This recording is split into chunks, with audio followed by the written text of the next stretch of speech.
here we are, once again, talking about Keir Starmer, a man who seems to change his mind literally with the weather, doesn't he? Well, I think that the current situation in the Channel does reduce ministers to sort of almost being weather men and weather girls, because we are so impotent to watch as this never-ending armada. I mean, I know last year it was dubbed the Starm-arda. Yeah. Was coming across. That's good, I hadn't heard that. Yeah, well, that was one of the phrases doing the rounds in Whitehall.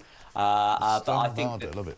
Yeah, I think we're going to see probably a record year in small boat crossings later this year, and obviously you've got a very high expectation of unfeasibly good weather over the next few months, so I suspect we'll probably see something like sort of 50,000 boat crossings this year. Yeah, I don't think there's any question about that, because they're getting better at it, as apart from anything else. I mean, people reminded me just the other week of how there was a time when people used to come on lorries, and they used to sort of cling to the undercarriages of the Eurostar and stuff like that. But they've now got what can obviously be described as a very slick operation. These people know what they're doing. They know exactly how many people they can funnel into one boat. The boats are getting bigger and bigger and bigger and stronger and less likely to capsize. I know somebody died yesterday, but considering the numbers that come, the actual fatalities are quite small, because it looks like something as high as maybe almost 700 came yesterday, while Starmer was standing in Downing Street making his recommendations for how he was going to stop immigration. Yeah, as you say, these aren't even so small boats anymore of, say, 20. They're closer to 200 sometimes, some of them, and they're crossing huge vessels. And as you say, I think that's the sort of most damaging thing of all, which is that when the Prime Minister raises the salience of migration, I think it's a really important issue. What obviously happens is the jarring juxtaposition, where elsewhere he's obviously fairly powerless to stop what's happening in small boats arriving. Right. Well, so people said yesterday, didn't they, that they were surprised that in his speech he made no reference really to the small boats at all. He was merely talking about reducing numbers of people coming with visas, which is really not the biggest problem we've got. Well, I think that in fairness to Starmer, I think what he wants to do is separate the two issues, and I can understand that in the sense that they're both different issues which you need to deal with slightly separately in terms of people coming here. But I think that there is a real sense within Labour. They've obviously tried to rebrand illegal migration as irregular migration to try and take the sort of but nobody's buying that, are they? No, well, I mean, no. I mean, you can call it anything you like. You can call it banana boat if you want, but it doesn't really matter what you call it. The fact is, these are people coming here who shouldn't be here. No, of course, yeah, right. And I think that we're going to see more of a push for that in the next coming weeks or so. But as you say, I mean, currently there's legal migration is just one aspect of it. And I remember talking to one Labour advisor who said that, often in focus groups, voters fail to distinguish between illegal and legal, the sense of the borders being out of control. And obviously, while legal is important, clearly I think that we're still doing checks on a lot of these people who are coming here, unlike those who are crossing illegally. Yeah. I mean, of course, the other problem is that, until it was raised as a problem, people had no idea quite how bad and how significant the legal migration was. It was only really when we started examining Rishi Sunak's record and the Tories started talking about how they might want to stop dependents coming with students who were coming on student visas that we didn't really know anything about that. I mean, I remember whenever it was, 18 months ago, maybe 2 years ago, when those statistics started coming out that people were arriving in this country with work visas and possible student visas with up to 5 other people with them. And people were going, sorry, how does that even compute? We've all been to work in foreign countries, or at least I have, and you don't turn up, at the border of the United States of America with 7 other people. You go, I've come here to work, I've got a visa, and they go, fine, in you come. And of course, it's not just sort of Rishi Sunak, but it's Boris Johnson whose government created this visa scheme. And I think that the closest thing you can have to a defence for what happened was obviously migration numbers collapsed during the pandemic. I think less than sort of net 40,000 or something like that, because so few people were coming into the country because of COVID.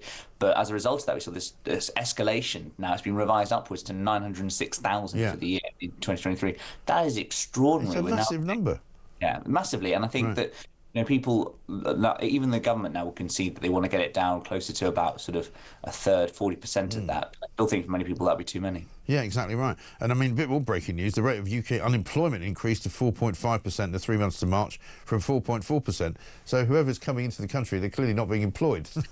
That's have to be said. What do you make, by the way, of the criticism of Starmer from the left, from people like John McDonnell, who was, of course, Jeremy Corbyn's kind of right-hand man? He came out yesterday and likened the speech that he made, particularly the reference to an island of strangers, to something that Enoch Powell said. Yeah, I found that rather baffling. I mean, I have read and studied the Enoch Powell speech in 1968 as one of the most famous of the post-war era. Yeah. And it's not a line that jumps out in the same way that the obvious one is rivers of blood or sort of the No. whip hand, etc. I mean, he says that I think the quote in the Mail says that he said British population had found themselves made strangers in their own country. I think strangers in their own country, I feel that that's much more sort of mainstream sort of. It didn't jump out to me, I have to say, when I heard it. I mean, it sounded almost like No Man is an Island or something almost like.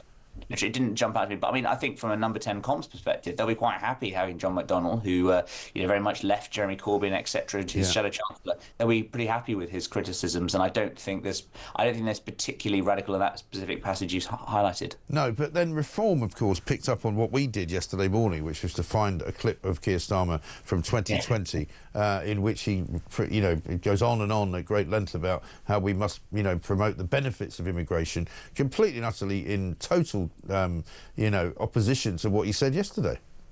Yeah, and I think Keir Starmer has always been able to reinvent himself politically, and that is his great attraction for some in politics, and that is his great disadvantage for many people, because I think that he was obviously running for Labour leader in 2020. He was talking about how wonderful migration was and how he obviously signed this letter in 2020 decrying the deportation of foreign criminals, and then he obviously had to reinvent himself to become Prime Minister, and now he's taking a much tougher line because he can see the existential threat from reform. But I think going with political weather obviously may well potentially be Labour's downfall if they don't feel like... I think so.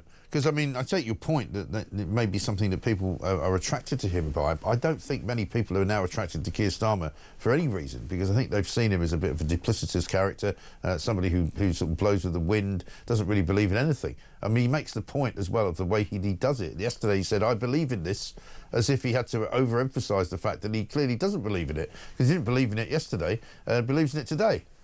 Well, I think there's sort of a bit of course correction there, isn't it? Sort of, please, he's called it a core Labour value, controlling migration, which I mean, where's that come from?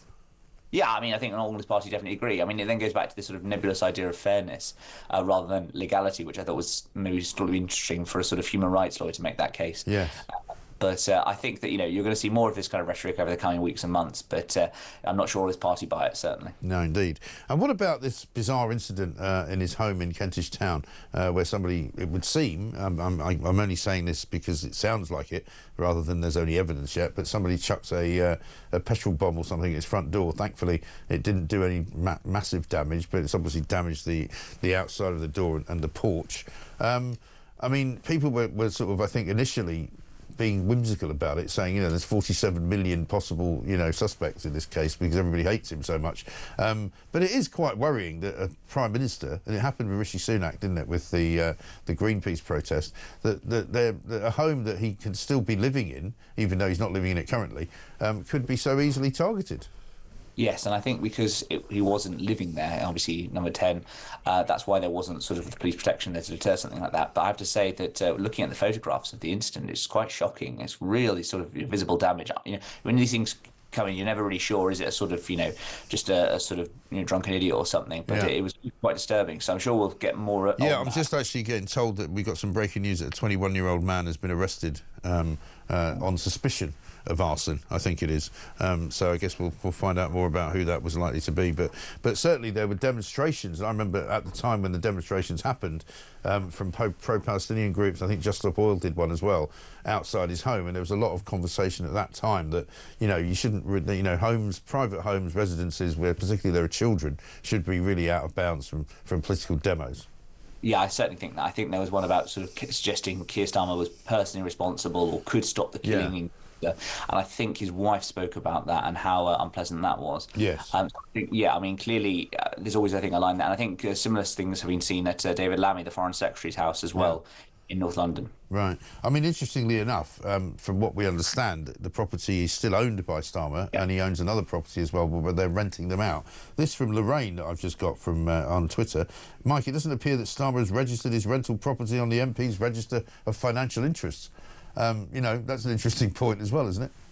Well, it depends if it's in his name, but I'm pretty sure. Well, we can go away and check after this if he's made sure all those sort of declarations. But I'm pretty sure that given he's the Prime Minister and obviously people know his address, I think it would be very, very sensible and stupid if he hadn't registered it properly. Yeah, that's true.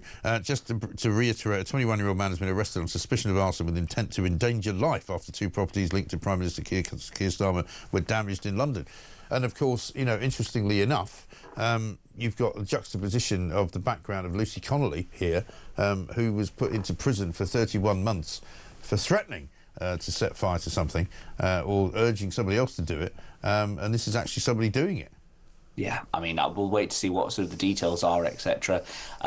You know, but I think also what contributed to Lucy Connolly's sentencing was the climate and events of Southport and all that was going on there in terms of incitement, etc. Yeah. We don't know enough right now about sort of what we're going through this 21-year-old's head, if indeed he did anything to do with it. So we'll have to wait and see. No, quite. I mean, a couple of other things that have kind of emerged just before we let you go. One in the page 2 of the Sun. There looks as though there's a possible scenario where Work and Pension Secretary Liz Kendall is going to do a review into exactly how they're going to deal with disability benefit and how they're going to deal with the assessing of personal independence payments, PIPs, as they are known, which would appear to be Labour perhaps again weakening and sort of, you know, not holding the line on some of the things they said they wanted to do because they're now so unpopular. Well, I mean, look, I think that there's going to be a really difficult few weeks in terms of parliamentary management. We've already seen sort of 80 MPs signing letters about how it's going to really affect their constituents. And I think that the government is now perceiving this as a test of their own authority and credibility. Can they get through these welfare cuts, I think around 5 billion or so? And will they have to come back for more? That's the key thing in the autumn. I think there's sort of there's talk of a sort of 2-step process here whereby they'll come back, they'll vote before the spring, before the summer, and they'll have to have one after the summer as well. Yeah, indeed. Good to talk to you, James Heale. Thank you very much indeed, Deputy Police Editor at The Spectator.